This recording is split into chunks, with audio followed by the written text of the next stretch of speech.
Ya vamos con la clase de hoy, que como dije, un poco difícil, porque, porque el BJT no es tan fácil. A ver, es casi igual que el MOSFET, pero hay una pequeña diferencia. Y esa pequeña diferencia a veces complica un poco las cosas. Entonces reanudemos lo de la clase anterior. Denme un segundo.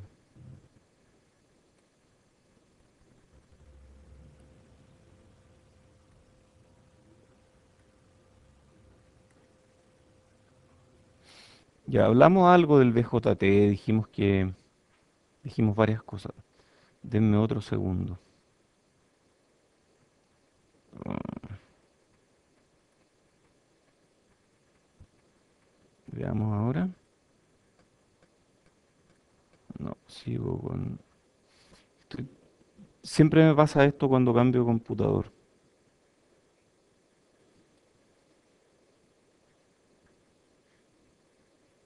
Mm, no, está bien, ya.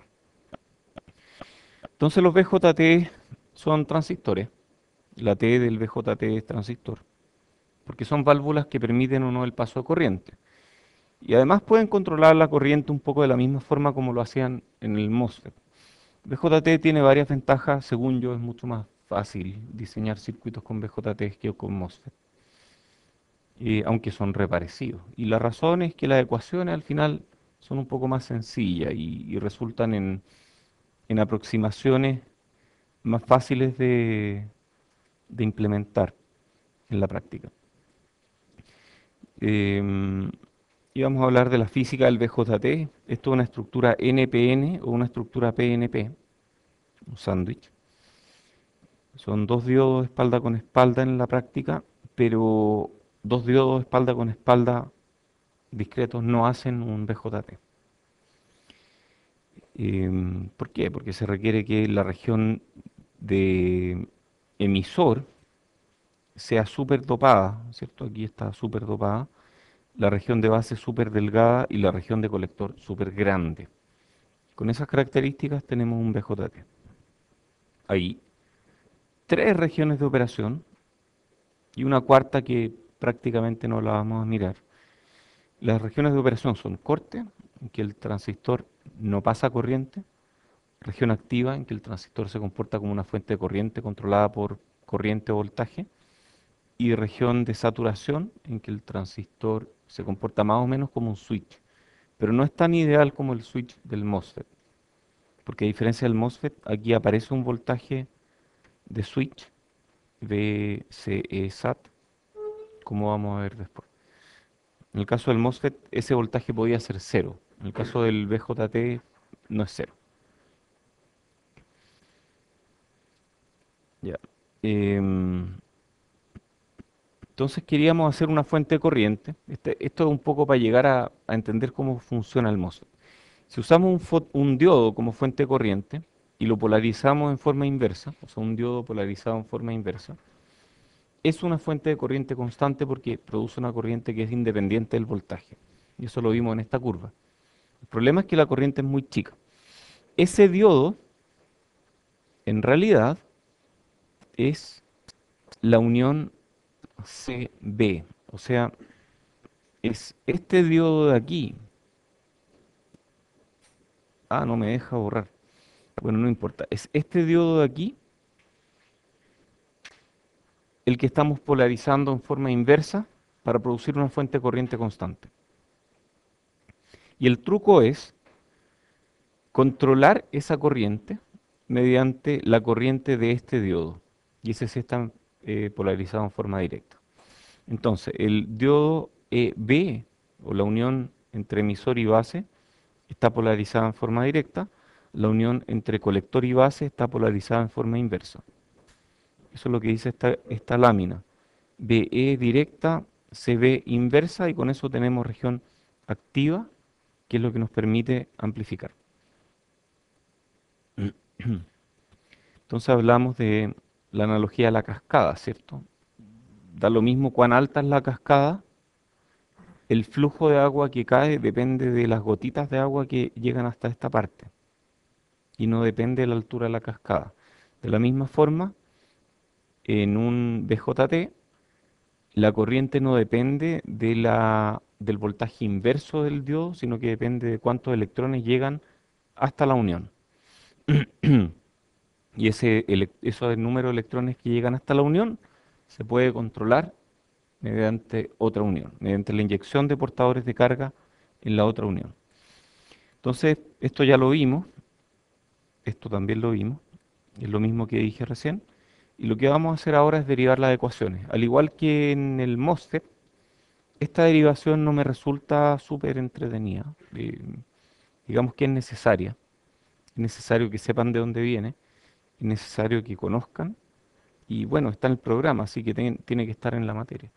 Pero no es así, guau, súper, súper, súper importante. O sea, apréndanse las fórmulas que resultan de esto, tengan una idea de cómo se llega al resultado, pero no se enreden y no se mareen con los detalles.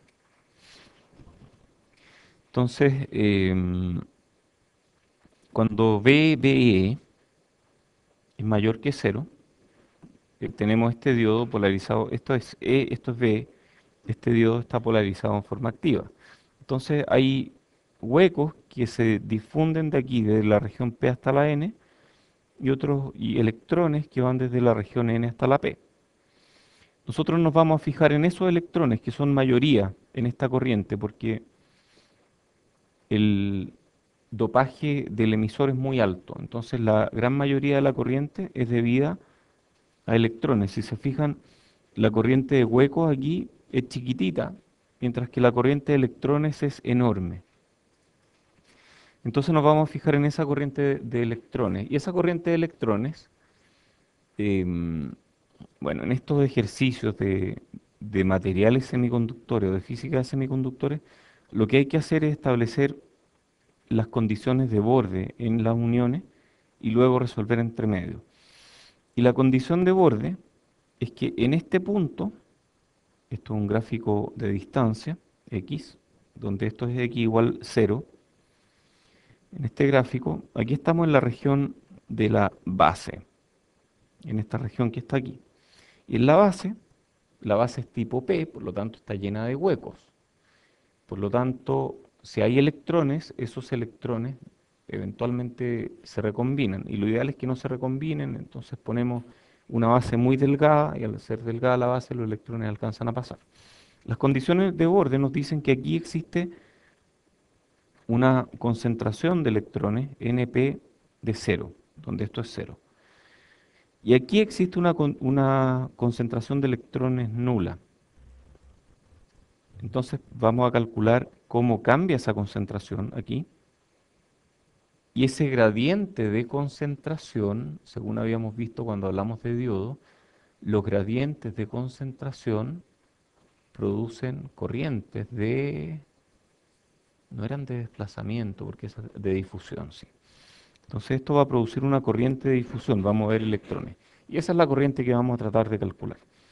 Entonces el gradiente, si tenemos NP de cero y aquí tenemos cero, entonces hay un gradiente ahí. Y ese gradiente sale de la física de semiconductores. Este NP evaluado en cero es NP0, que es la concentración en equilibrio térmico, por E a la VBE partido por VT, donde VT, ¿qué es VT? Estos son como diodos, entonces, ¿qué es VT? Voltaje térmico, que es KT partido por Q. Muy bien. Luego, I sub n, la corriente en esa dirección, en esta parte, en la base, va a ser igual a sub B, que es el área de la base, o el área de la unión emisor-base, por Q, que es la carga del electrón, por la velocidad a la cual se están moviendo los electrones, ¿cierto? O más bien por la corriente, a ver, eso era constante de difusión, que era D sub n, por este gradiente, que es de NP de X a dx. Y eso es menos AE por Q por dn de nuevo constante de difusión, por este gradiente. Y este gradiente en realidad es una curva como esta línea punteada, pero en la práctica lo podemos aproximar a esta recta. Y si lo aproximamos a esta recta, la altura es np en cero y el ancho es w. Por lo tanto, podemos decir np0, np en cero partido por w. Y ahí nos queda el gradiente. No sé por qué esto está sonando feo. No, está en verde. Dice que no tiene problemas de pila. Ya. Donde W es el ancho efectivo de la base, que sería en realidad como la longitud, pero en BJT se le llama ancho. Bueno, ¿qué sucede con I sub C? La mayor parte de los electrones que pasan por aquí son capturados por el colector y una pequeña porción se va por la base. Entonces, I sub C resulta ser, a su vez, el área de esta región por Q por dn por np0 partido por w, o sea, esta misma ecuación, por e a la vbe partido por bt. Y a todo esto le llamamos I sub s, que es corriente de saturación, y es del orden de picoamper o nanoamper, corriente de saturación, y depende de NI cuadrado, porque depende de la concentración, que a su vez depende de NI. O sea, depende de la temperatura y un montón de cosas. ¿Cierto? Otra expresión para I sub S es A sub V por Q por dN por NI cuadrado partido por NaW,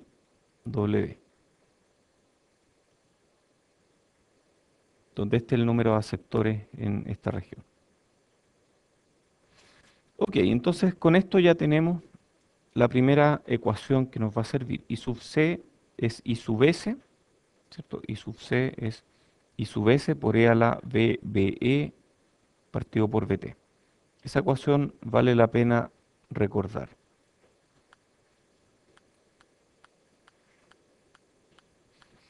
Ya, sigamos. ¿Qué más sucede aquí? I sub B, que la despreciamos, tiene dos componentes.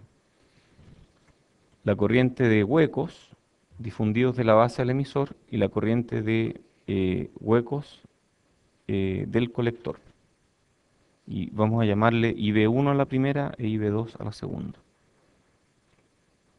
Entonces IB1 va a ser igual a AE por Q por dp NI cuadrado partido por ND LP, donde ND es la concentración de donante en el emisor y LP es la longitud de difusión de los huecos en el emisor.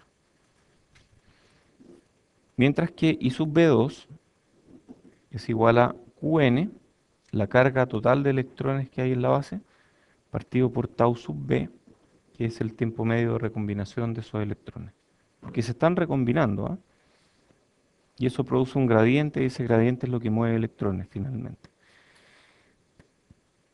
Entonces podemos calcular Qn como AE por Q por un medio NP de 0 W. Y esto es esencialmente la ecuación para el área bajo la curva, o sea, estamos calculando esa carga, que es ese triángulo, y eso resulta en esta ecuación.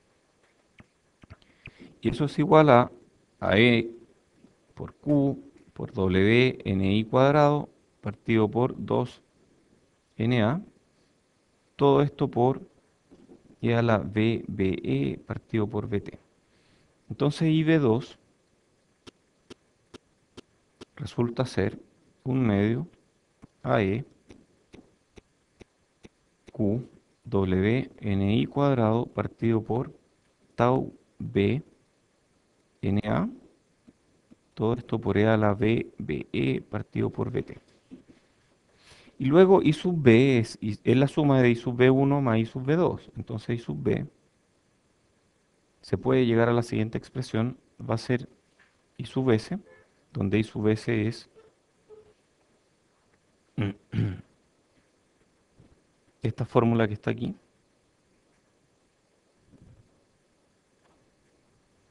por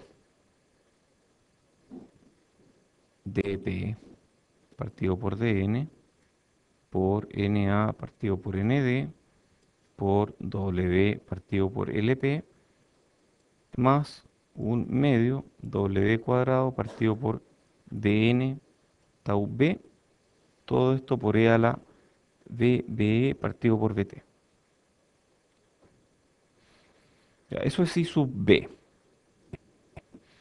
Vamos a definir beta como 1 partido por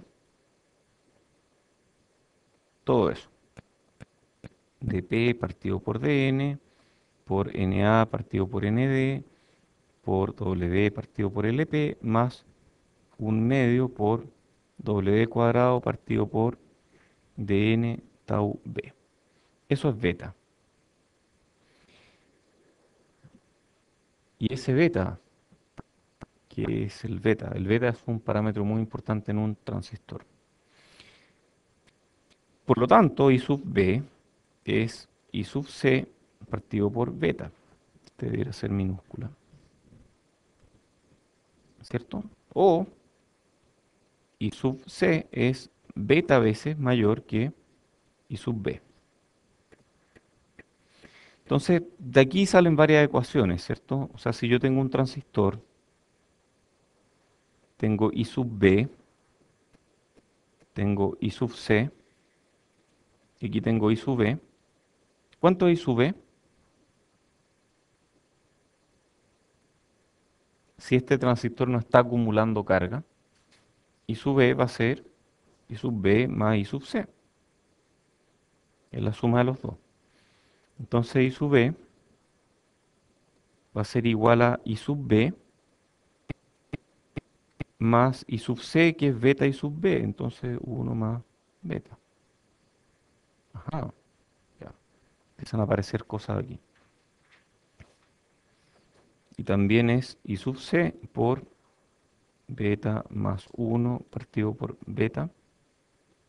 Eso es lo mismo. Entonces de aquí podemos sacar un parámetro nuevo que se llama alfa. Alfa es beta partido por beta más 1. Y de la misma forma, beta es alfa partido por 1 menos alfa. Y luego I sub e es I sub s partido por alfa por e a la bbe partido por bt. Y todas las expresiones que salen de aquí. I sub b es I sub s partido por beta por e a la bbe partido por bt. Entonces, de aquí, qué es lo que quiero que retengan bien de aquí? Que existe un parámetro beta en un transistor que depende de varias cosas. Estos son constantes de la física de semiconductores, estos de aquí son concentraciones, esto es tamaño, esto tiene que ver con cuánto viven los portadores de carga, tamaño, cuánto viven los portadores de carga y parámetro de la física de semiconductores. Entonces beta es una constante.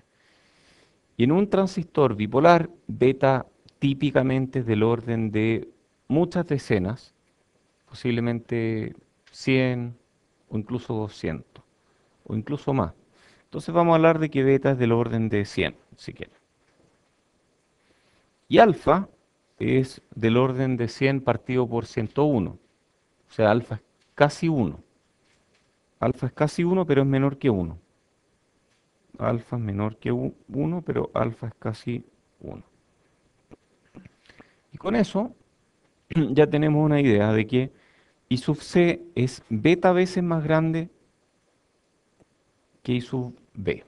O sea, la corriente de base pequeñita produce una corriente de colector beta veces más grande.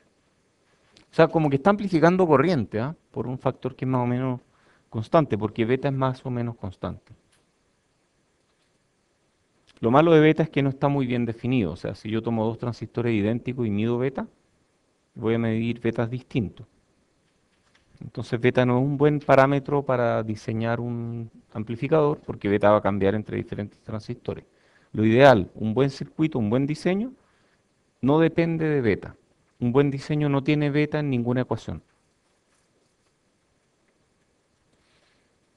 Ok, sí, independientemente del beta, si el alfa siempre va a ser uno, prácticamente uno. Entonces, hay modelo T para el PNP, para el NPN, modelo T para el PNP. Estos modelos son bien simples, o sea, hay que verlos porque son importantes. O sea, esto es un diodo entre base y emisor, hay una corriente de base, hay un voltaje de base y hay una corriente de emisor que es I sub S partido por alfa. O sea, un diodo que tiene un tamaño I sub S partido por alfa.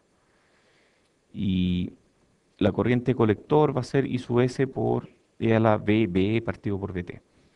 O sea, esto de aquí resume estas ecuaciones. Y esto de aquí es otra forma de verlo, porque el modelo puede ser exactamente equivalente. Estos dos son idénticos, pero se expresan de manera diferente. Entonces esta es la curva característica. En realidad las curvas que vamos a ver son distintas a esta, pero esta es una curva que resume varias cosas. Entre base y emisor hay un diodo. Esto es igual que un diodo, pero al revés, ¿cierto? Aquí está al revés. Entonces yo aplico un voltaje base emisor y voy a tener una corriente de base. Y esa corriente de base multiplicada por beta, que es esta pendiente, en este gráfico corriente de base a corriente de emisor, lo multiplico por beta más uno, o sea, la corriente de emisor es beta más 1 veces la corriente de base. Entonces esta pendiente es beta más uno. Entonces aquí tengo corriente de emisor. Y la corriente de emisor multiplicada por alfa, que es casi uno, pero un poquito menor que uno, me da la corriente de colector, que idealmente no depende del voltaje entre colector y base, siempre que el voltaje colector y base sea positivo. Siempre que el voltaje colector base sea positivo. Entonces esto es una curva así. Si yo aplico un voltaje base emisor un poco mayor, no,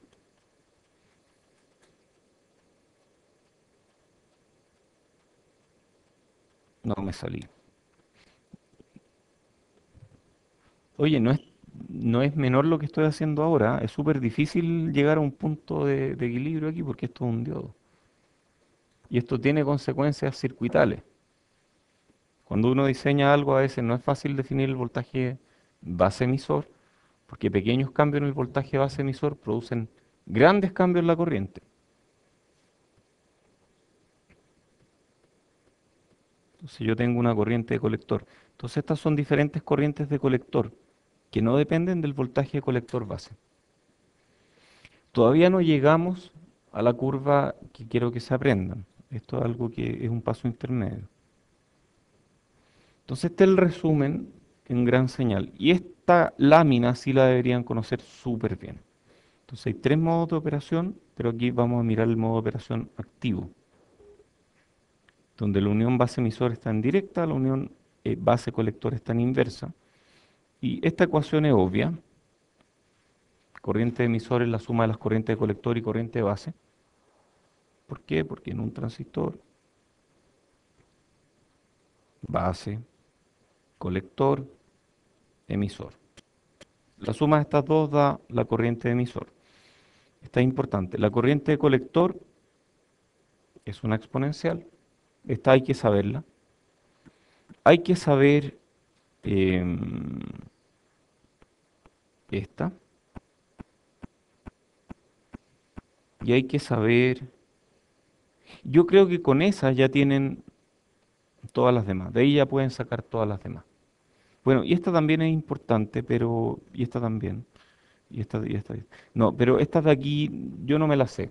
Así que no puedo pedirle a ustedes que se las sepan. Yo no la uso, la verdad. O sea, si la necesito, sé dónde mirarla. Beta es beta F por forward, que también le llaman HF, que es la ganancia de corriente de emisor común, porque en un amplificador de emisor común, que es como el de fuente común, el MOSFET, es la ganancia de corriente. Y alfa es la ganancia de corriente de base común, porque en un amplificador de base común, la ganancia de corriente es alfa. ¿Cuál era la ganancia de corriente en un amplificador de compuerta común?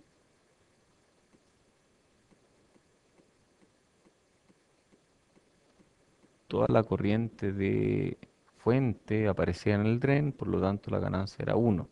En este caso es alfa, y alfa es casi 1. Entonces son parecidas. Ok, insisto, apréndanse esta por lo menos, esta y las demás las deducen. Entonces, ¿qué pasa cuando hay VCB negativo? Cuando hay VCB negativo, la corriente empieza a caer. O sea, si estoy en región activa, la corriente no depende de VCB. Pero si voy a VCB negativo, cuando VCB es menor que menos 0,4 volts, la corriente cae rápidamente. Porque el diodo ya sale de región activa, de región directa, de polarización directa. Perdón, esa está en inversa. Ahí el diodo pasa a estar en directa, por lo tanto la corriente cae rápidamente. ¿Y por qué cae y no sube? Porque, porque esta corriente en realidad viene de la base. No, tal vez no lo tengo tan claro. A ver. Claro, hay una corriente de base ahí. No, si es que este disminuye mucho, em, deja de funcionar porque en el diagrama de bandas de energía,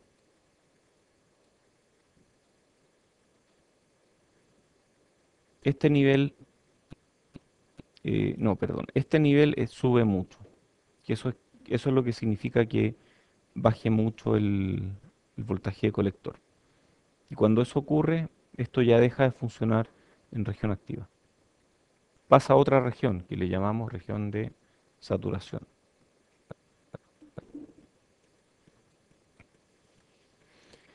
Ok, lo importante aquí es la curva. Y esta curva los va a acompañar durante todo el resto del capítulo. Esta curva es muy importante y quiero que se la aprendan. No hay mucho que aprender. De hecho, es súper parecida a la curva del MOSFET, porque aquí tenemos I sub C, que es parecido al I sub D del MOSFET.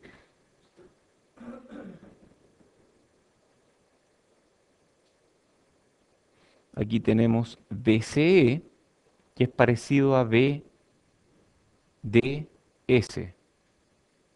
Recuerden en el MOSFET.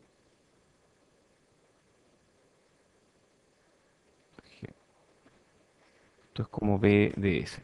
Y las curvas son iguales, o casi iguales. A ver, hay varias diferencias. Las regiones se llaman activa, donde se comporta como una fuente de corriente, y saturación. Y saturación ocurre cuando VCE es menor que 0,2 volts más o menos. Entonces esa es una forma de saber si estamos en región activa o no. VCE menor que 0,2 volts, estamos en saturación. En corte, todas las corrientes son cero. En saturación, la corriente está definida por el circuito externo. Esta es la ecuación para saturación. Este tiene un alfa R, que el alfa cuando está en reversa el transistor. Y tiene un VCE SAT. Y este es VCE SAT, que es el voltaje colector emisor cuando está en saturación, que es entre 0,1 y 0,2 volts. Y este concepto de beta forzada va a ser un poco complicado de entender, así que no lo vamos a tratar de entender en esta lámina. Después lo voy a explicar mejor. Cuando estamos en saturación, en esta región de aquí, el modelo circuital para el MOS, para el BJT, es el siguiente. Entre base y emisor hay 0,7 volts. Entre colector y emisor hay 0,2 volts. Ese es el modelo. Entonces estamos en un punto aquí. Eso en saturación. Saturación. saturación. Y esta saturación relativa depende de varios voltajes, porque por ejemplo en la lámina anterior, Ujú. que se está la saturación activa dependiendo de VCB, acá depende de VCE. Claro, es que VCB y VCE están unidos de alguna forma, porque cuando yo bajo VC, bajo VCB y bajo VCE. Pero ¿cómo se disponen las dos fuentes? A Una ver, parte más fácil. hay uno que es independiente y hay otro que depende del anterior. O sea, si tú tienes, por ejemplo, si tú tienes VBE para que esté, para que no esté en corte, ¿de acuerdo? Ya, ¿cuál otro quieres que defina? ¿VCE o VCB? Entonces, Si yo defino VCE, entonces VCB queda al tiro determinado. claro, sí, sí. O al revés, si defino VCB, Voy a definir defino BC. si yo defino VCE, tal cual como lo estoy definiendo ahí, BCB. VCB, Sí. No, no, no, estoy del otro, entonces. en vez de este, Sí, BE. no, VBE tiene que estar. ¿Sí? VBE tiene que estar porque ahí tiene que haber corriente en este diodo. ¿Y por qué entonces ahí no está? ¿Dónde? Acá a la izquierda. Aquí. En la práctica sí está, porque al ir variando esta fuente de corriente, este voltaje va a cambiar para que aparezca aquí un 0,7 volts. O sea, igual está. VBE está. VBE 0,7. Y VCE va a ser 0,2 para que yo esté en región de saturación o mayor en región activa.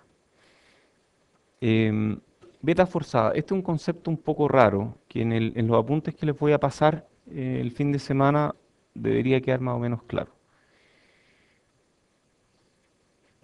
Es un concepto un poco extraño y vamos a tratar de entender el concepto.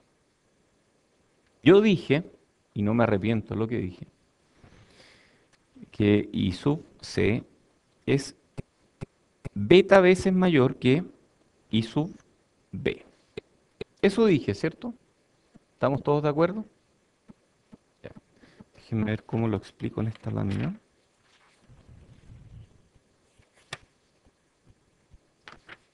No, esta lámina es nueva, así que pues relativamente nueva. Entonces, este es el asunto. Digamos que RB es muy grande. Digamos que RB fuera muy grande. Entonces aquí tengo 5 volts. RB, voy a tener un I sub B que puedo calcular. Em, si hagámoslo con un ejemplo, yo creo que lo mejor es hacerlo con un ejemplo. Digamos que RB es 100 kilos. Em, no, no es el mejor valor que puedo haber elegido.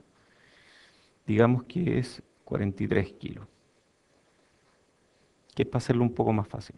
Entonces, si aquí hay 5, ¿qué voltaje hay aquí? 0,7. ¿Por qué? Porque VB es 0,7 volts. Si aquí hay 0,7, 5 menos 0,7, ¿cuánto es? 4,3. 4,3 dividido en 43 kilos, ¿cuánto es la corriente? Y sub B, ¿cuánto es?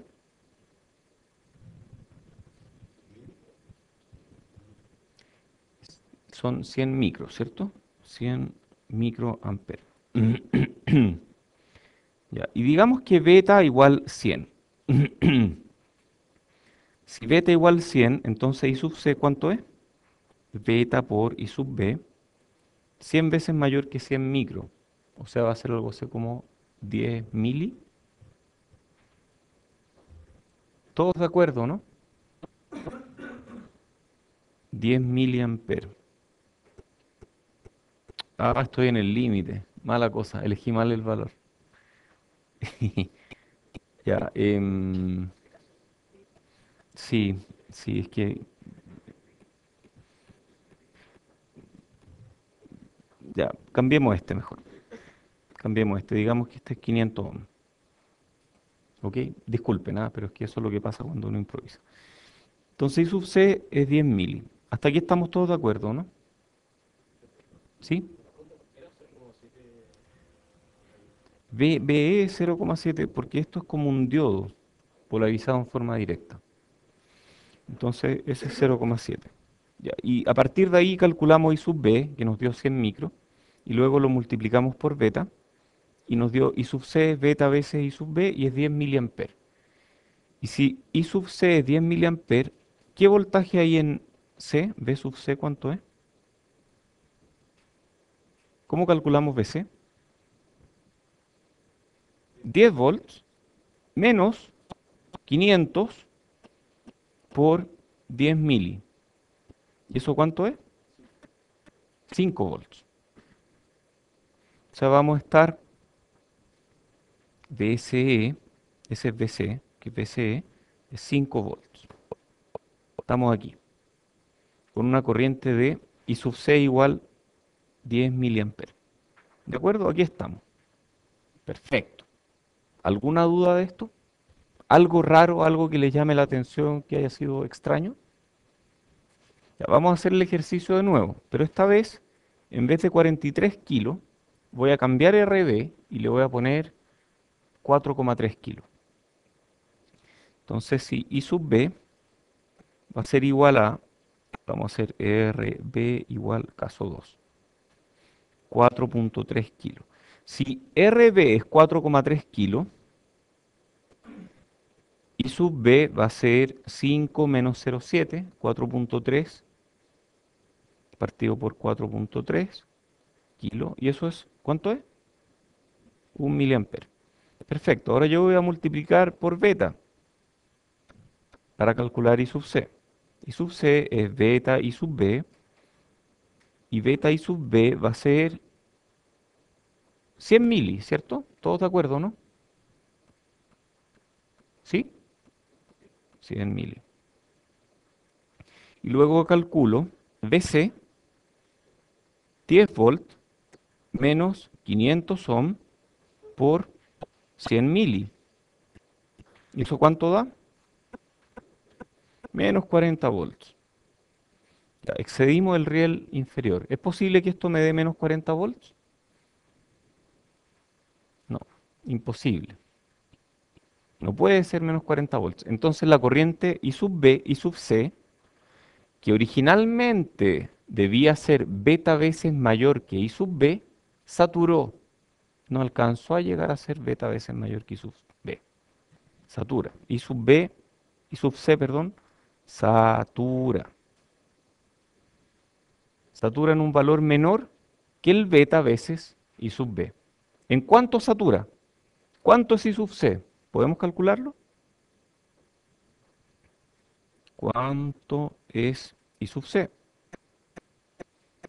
¿Alguien tiene alguna pista de cómo calcular I sub C?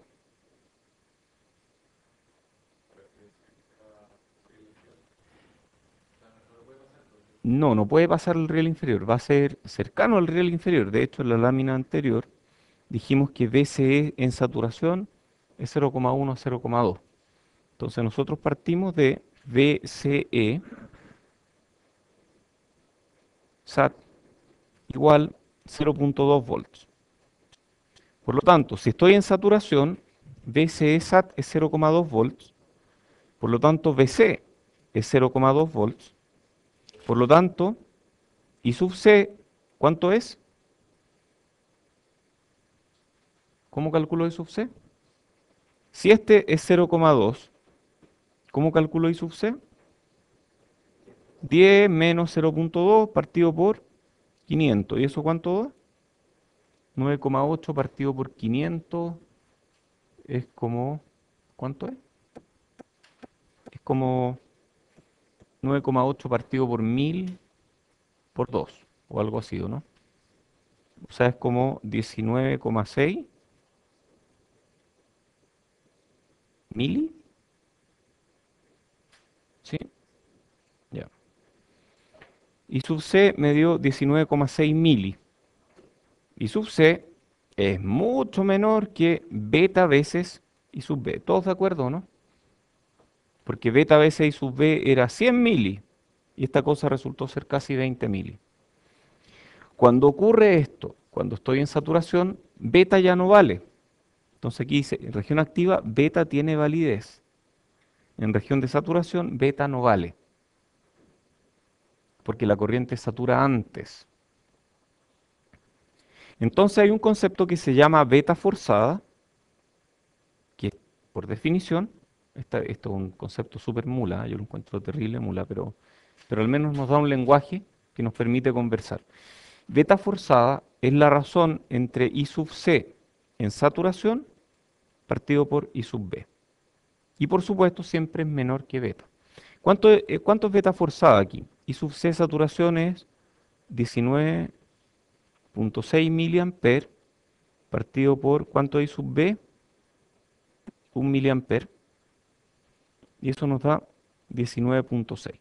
Entonces beta de este transistor es 100. Pero si caigo en región de saturación, la corriente de colector satura, beta ya no vale 100, beta cae. ¿A cuánto cae? En este caso, con estos valores cayó a 19,6. Eso depende de I sub B. Depende de todo. Eso es lo malo, por eso es un concepto súper mula. Beta forzada es,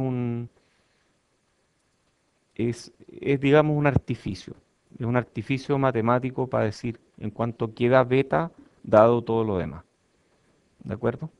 Pero se llama así, entonces hay que verlo. Beta F se llama, beta sub F, o beta forzada.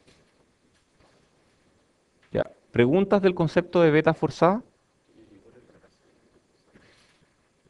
Ya vamos a ver. Pero tiene que ver con lo siguiente. Tiene que ver con el factor de sobreexcitación.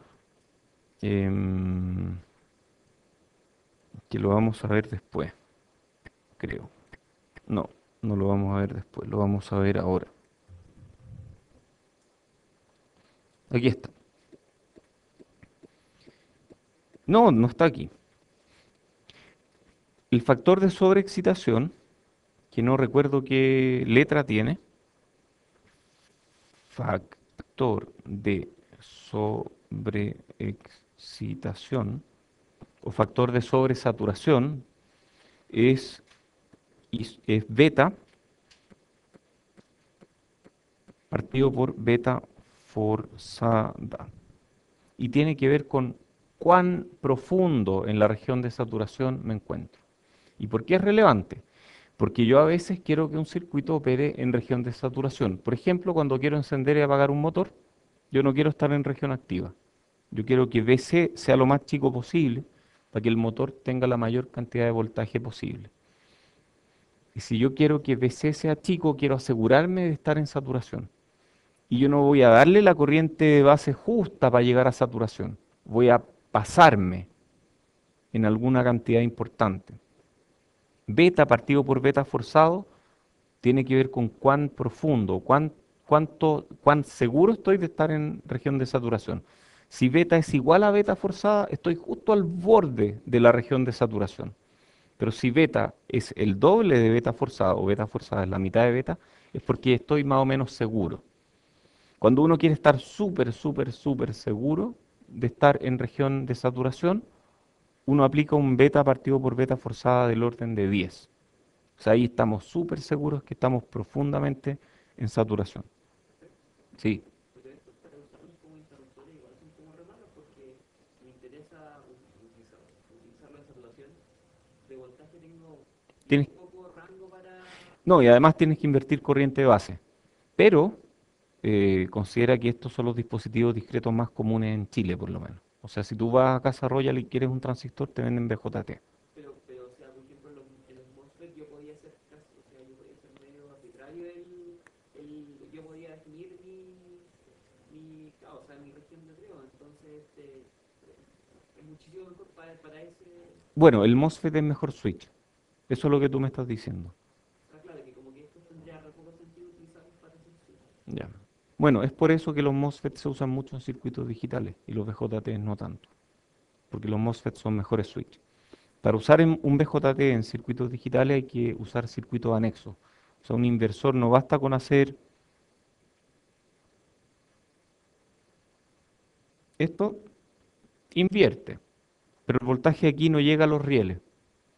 Y si este no llega a los rieles, la siguiente etapa voy a tener un problema y la subsiguiente otro problema y así. En cambio, los MOSFET llega justo a los rieles. Entonces, totalmente de acuerdo. Tú tenías pregunta también. Sí.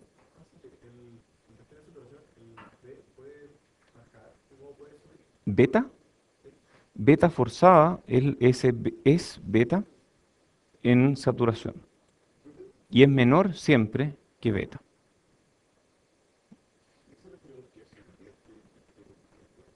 Es un inversor, invierte voltaje. Yo aplico un voltaje positivo aquí, bueno, no invierte en signo, pero yo aplico un voltaje alto y este es bajo.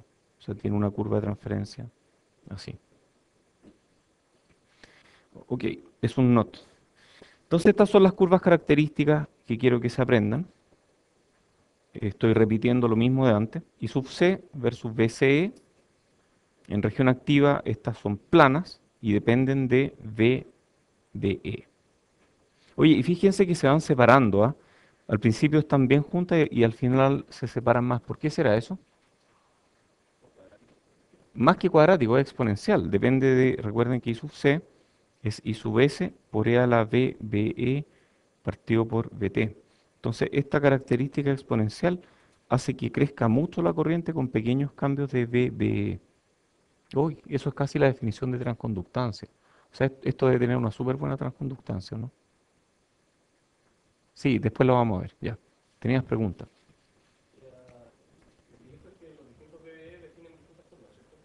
Los diferentes BE, sí. Oye, y beta no es constante, este es beta en función de la corriente. Beta cambia con la corriente y cambia con la temperatura. Entonces es terrible si un circuito depende de beta. Ujú. Es de ese orden porque es como un diodo, o más chico en transistores de germanio, 0,3 y medio, 0,4, 0,3.5, perdón. Ya, nada que ver. Ya, hay un beta DC y un beta AC, pero son en general parecidos, están, no sé, un 10% separados. Entonces, igual es bueno considerarlo. A veces nosotros vamos a hablar de beta, pero puede ser beta AC o beta DC. Y es súper importante saber que beta depende de la corriente. Oye, hay multímetros que miden beta. Uno agarra un transistor, lo chanta en el multímetro y mide beta.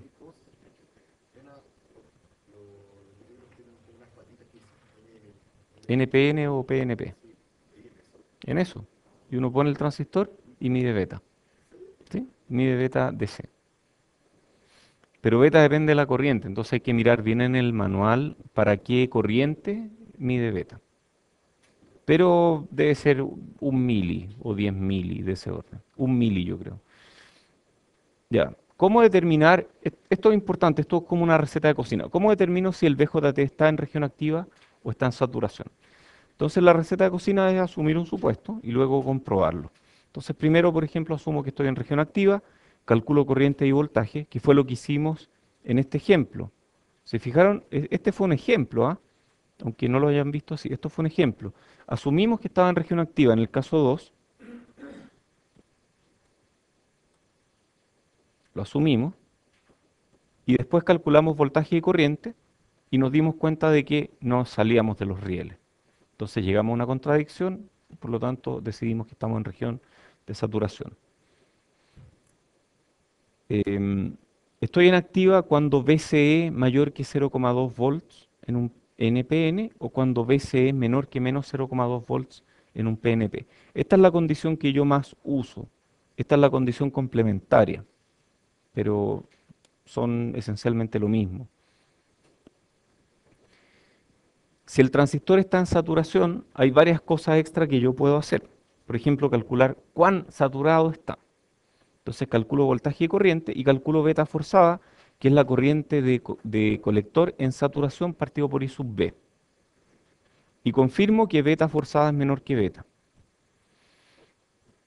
En el caso del ejercicio, beta era 100, beta forzada resultó ser 19,6, menor. Determino la corriente de base para estar al borde de saturación. O sea, hay una corriente de base mínima para estar al borde de saturación, que es I sub B EOS, donde EOS es por Edge of Saturation, al borde de la saturación, que esa es la corriente mínima para estar saturado. Y esa corriente mínima para estar saturado me va a provocar que beta forzado sea igual a beta. ¿De acuerdo? Y eso es IC-SAT, la corriente de colector en saturación, partido por beta. Y luego determino el factor de saturación, que yo antes les dije que era factor de sobreexcitación, pero parece que en realidad me equivoqué, porque era factor de saturación nomás. Eso tomé prestado un nombre del MOSFET, de saturación. Y ese factor de saturación es I sub B partido por I sub B al borde de la saturación, que es lo mismo que I sub C partido por I sub C SAT, que es lo mismo que beta partido por beta forzada. Son iguales. Y es como el factor de seguridad. Eso es lo que me indica si es que va a estar saturado o no. Ya. ¿Se acuerdan que les dije que el MOSFET y el VJT eran re parecidos, pero había una pequeña diferencia? Que en el caso del VJT hay corriente de base. Y esa pequeña diferencia a veces provoca cosas como esta. Que hay efectos inesperados que hay que considerar. ¿Hay preguntas de esto? Oye, esto de la saturación es súper importante, súper importante. Lo vamos a ver con un ejemplo de todos modos.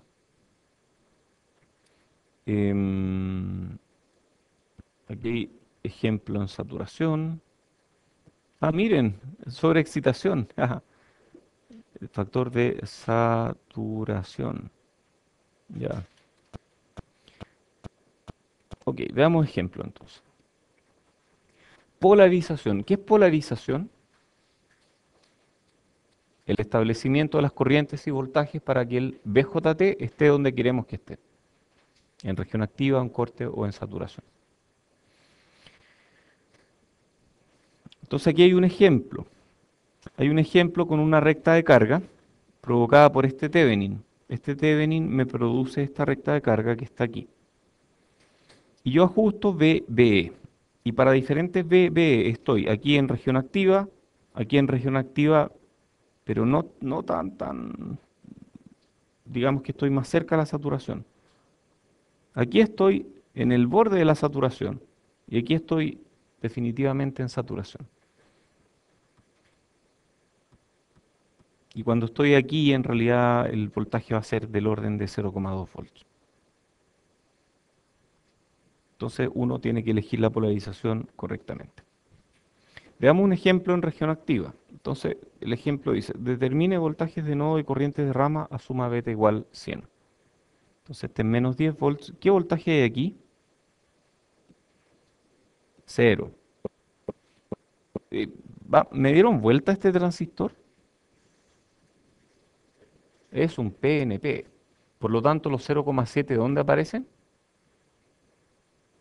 Aquí hay más 0,7 volts. Muy bien, si aquí hay más 0,7 y aquí hay 10, aquí voy a tener ¿qué caída de tensión? 9,3 volts partido por 2 kilos y de ahí se puede sacar la corriente. ¿Esta es corriente de qué? De emisor. Se da vuelta, el PNP es todo al revés. Entonces la corriente de emisor y su B va a ser 10 menos 0,7 partido por 2 kilos y eso nos da 4,65 miliamperes. ¿Cuánto es I sub C? Asumiendo que está en región activa. I sub C va a ser alfa por I sub B. Eso sale de las ecuaciones de esa lámina con hartas ecuaciones. Y alfa, si beta es 100, alfa ¿cuánto es? Beta partido por beta más 1 Eso es como 0.99. Eso es alfa. Entonces alfa por I sub B nos va a dar 4.6 miliamperes. ¿Cuánto es BC?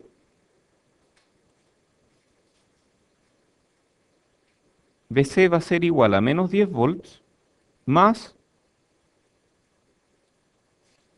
IC por 1 kilo. Y eso me da menos 5.4 volts. Entonces BCE o BEC es mucho mayor que 0,2 volts. Porque de 0,7 a menos 5,4 hay mucho más que 0,2, ¿cierto? BEC es mucho mayor que 0.2 volts. Por lo tanto, ¿en qué región estoy? Activa. Por lo tanto, esta ecuación está bien.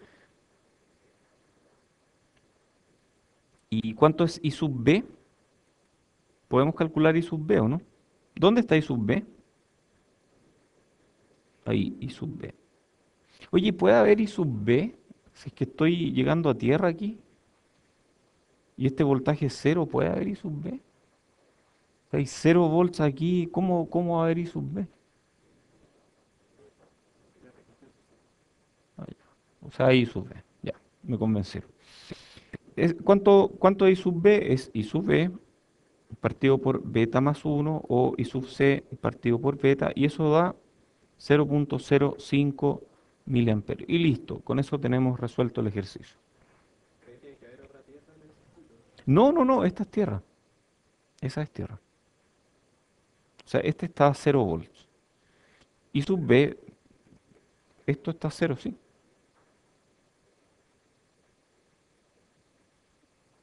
¿Por qué hay duda aquí?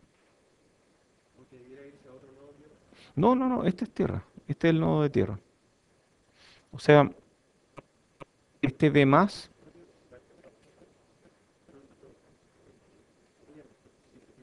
¿sí está bien?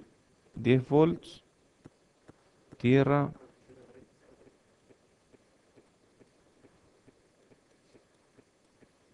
Esto es lo que está alimentando este circuito. Y esa tierra es esta tierra. Ya. Veamos otro ejemplo en saturación. ¿Tenemos tiempo? Tenemos tiempo. Entonces, este es un ejercicio un poco distinto, ¿ah? El valor de beta está en el intervalo de 50 a 150. O sea, yo agarré un BJT, miré la hoja de datos y el fabricante me dice, mira, beta típico va a ser de 100, máximo 150 y mínimo 50. En realidad lo típico es que digan mínimo y típico, pero no dicen máximo. El fabricante no se compromete con un beta máximo, pero sí se compromete con un mínimo o con un típico.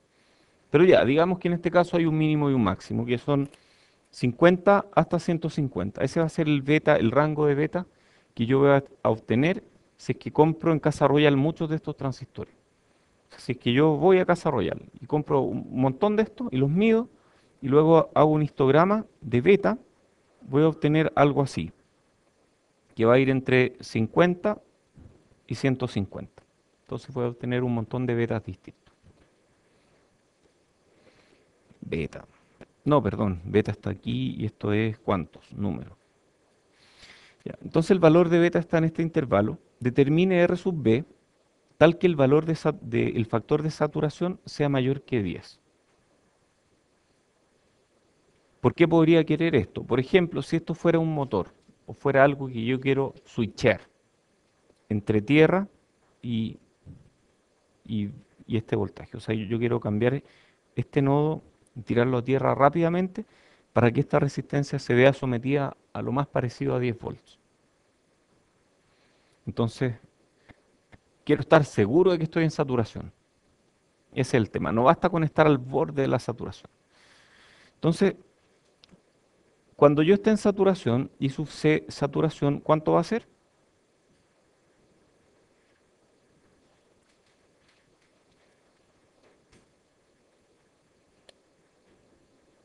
¿Cómo calculo I sub C de saturación? 10 volts menos, ¿cuánto? Más fuerte, 0,2 partido por 1 kilo. Entonces esa es la corriente de colector cuando esté en saturación. Y eso va a ser 9,8 miliamperes. Muy bien. ¿Cuál va a ser la corriente de base al borde de la saturación?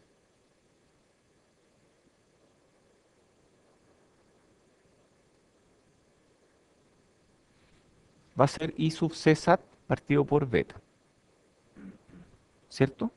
Que es 9,8 miliamperes partido por... ¿Qué beta? ¿Cuál beta uso?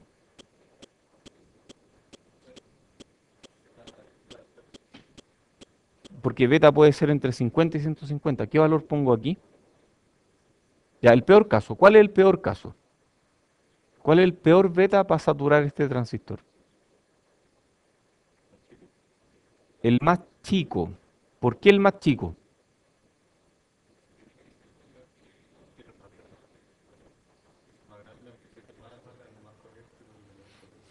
A ver, supongamos que elijo un beta 150 y calculo un beta para estar al borde de la saturación y luego elijo otro transistor que tiene beta más chico. ¿Voy a estar al borde de la saturación? No necesariamente. Entonces, para asegurarlo, pero así a full, elijo el beta mínimo, que es 50.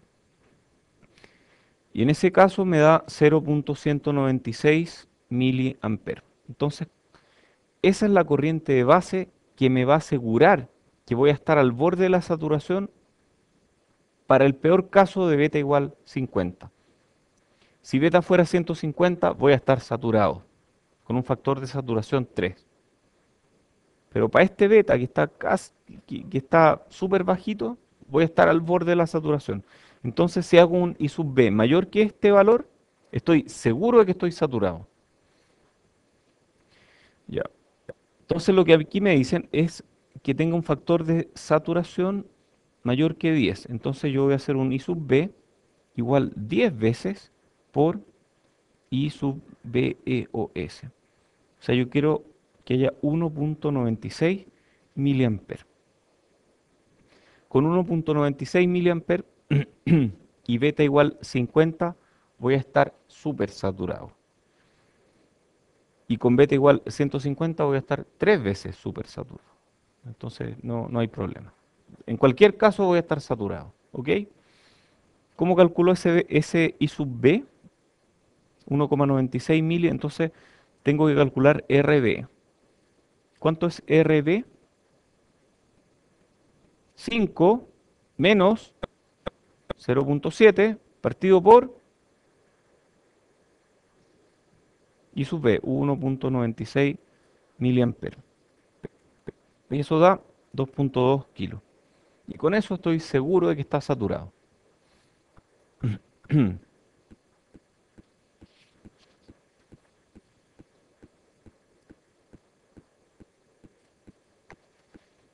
Oh, hay otro ejemplo, que tiene un divisor de tensión en la entrada. Bueno, aquí hay 15 volts, aquí hay 100 kilos y aquí hay 50 kilos. ¿Qué voltaje hay aquí? 5. No necesariamente. ¿Por qué? Porque hay corriente de base, entonces no sirve 5 volts. Ah, ya, ¿cómo resolvemos esto? ¿Cómo resolvemos? Hagamos un Thevenin, po. Hagamos un Thevenin. Y este Thevenin va a ser, ¿qué voltaje de Thevenin va a tener esto? ¿Ah? ¿Cuál va a ser el voltaje Thevenin de este nodo?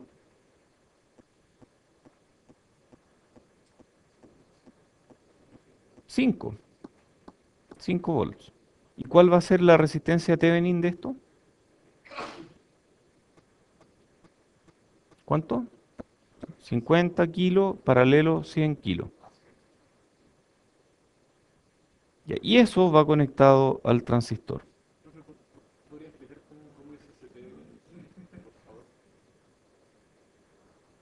Esto, por supuesto. Entonces, yo quiero, Oye, este ejercicio debiera ser automático para ustedes a partir de 5 minutos más, porque lo van a usar mucho.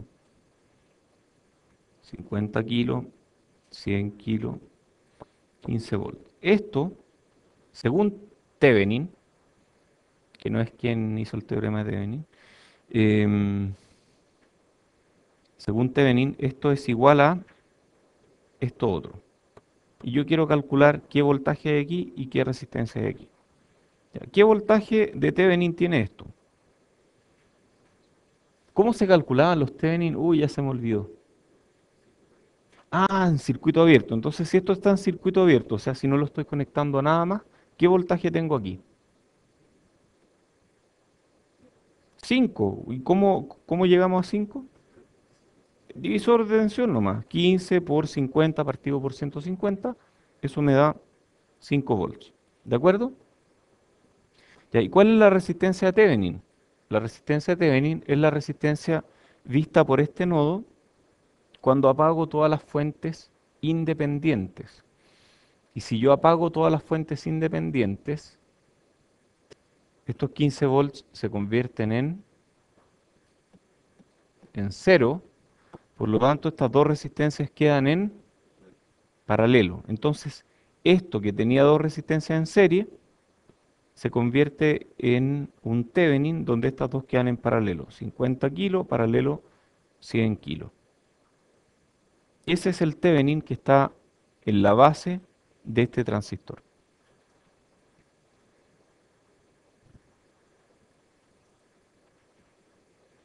Entonces aquí hay 5 kilos, aquí hay 15 volts.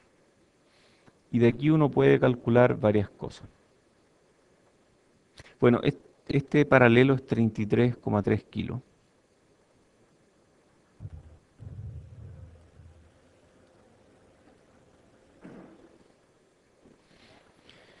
Y luego de eso, nosotros podemos decir... aquí hay una malla, ¿o no? Yo veo una malla aquí porque hay una corriente. Entonces por aquí circula I sub B. Entonces la malla me dice 5 volts menos 33,3 kilos por I sub B menos 0,7 menos 3 kilos por I sub E. Este es I sub E. Ah, pero un momento, I sub E es beta más 1 veces I sub B, ¿cierto?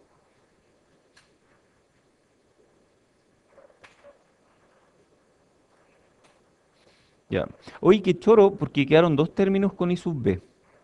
Quedó este término que es 33,3 kilos y quedó este otro término que es 3 kilos por beta más 1. O sea, esto es casi como si esta resistencia estuviera ya multiplicada por beta más 1 veces, ¿o no? Es más o menos parecido, o sea, matemáticamente en la ecuación me resultó eso. Ya, eso se llama reflejar resistencia de emisor a la base. Para reflejar una resistencia de emisor a la base, uno la multiplica por beta más 1. Y de la misma forma uno puede reflejar resistencias de base al emisor. ¿Y cómo se hace? Dividiendo por beta más 1. Muy bien, eso lo terminamos de ver la clase que viene. Ahora tenemos recreo de 10 minutos y luego tertulia. ¿Cuántos vinieron hoy? Muchos, 5, 10, 11, 12, 13, 14, 16, 17, 18, 19, 20 y hubo uno que me justificó. Así que yo creo que estamos para subir la clase.